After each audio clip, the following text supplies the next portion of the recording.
Joseph Vijay எனும் நான் மக்களால் தேர்ந்தெடுக்கப்பட்ட தலைவராக நான் சத்தியமாக உறுதி செய்கிறேன்.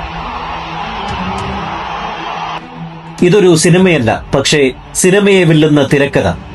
തമിഴ്നാടിന്റെ മണ്ണിൽ പതിറ്റാണ്ടുകളായി വേരുറപ്പിച്ച വൻപൻ രാഷ്ട്രീയ കോട്ടകൾ ഒറ്റ രാത്രി കൊണ്ട് ഇടിഞ്ഞു വീണത് നമ്മൾ കണ്ടു.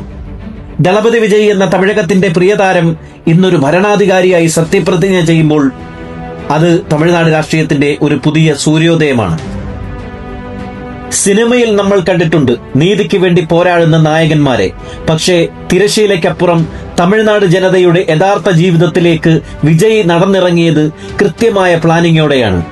വർഷങ്ങളായി കലൈഞ്ചറും അമ്മയും മാറി മാറി ഭരിച്ച തമിഴ് മണ്ണിൽ മറ്റൊരു രാഷ്ട്രീയ പാർട്ടിക്കും സാധിക്കാത്ത അട്ടിമറി വിജയ് നടത്തിയത് വെറുമൊരു ഭാഗ്യം കൊണ്ടല്ല.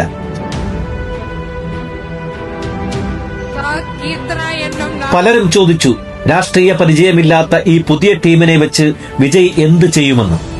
എന്നാൽ അവിടെയാണ് വിജയ് എന്ന മാസ്റ്റർ ബ്രെയിൻ തെളിഞ്ഞത്. പുതുമുഖങ്ങളെയും യുവാക്കളെയും അണിനിരത്തി അദ്ദേഹം കെട്ടിപ്പടുത്തിയത് ഒരു പുതിയ രാഷ്ട്രീയ സംസ്കാരമാണ്. ഒരൊറ്റ ലക്ഷ്യം മാത്രം, മാറ്റം. അധികാരമേറ്റയുടൻ ആ പേന ചലിച്ചത് ജനങ്ങളുടെ കണ്ണീരൊപ്പാനാണ്. തമിഴ്നാടിന്റെ മുക്കിലും മൂലയിലും മരണം വിതയ്ക്കുന്ന മദ്യശാലകൾക്ക് കടുത്ത നിയന്ത്രണം.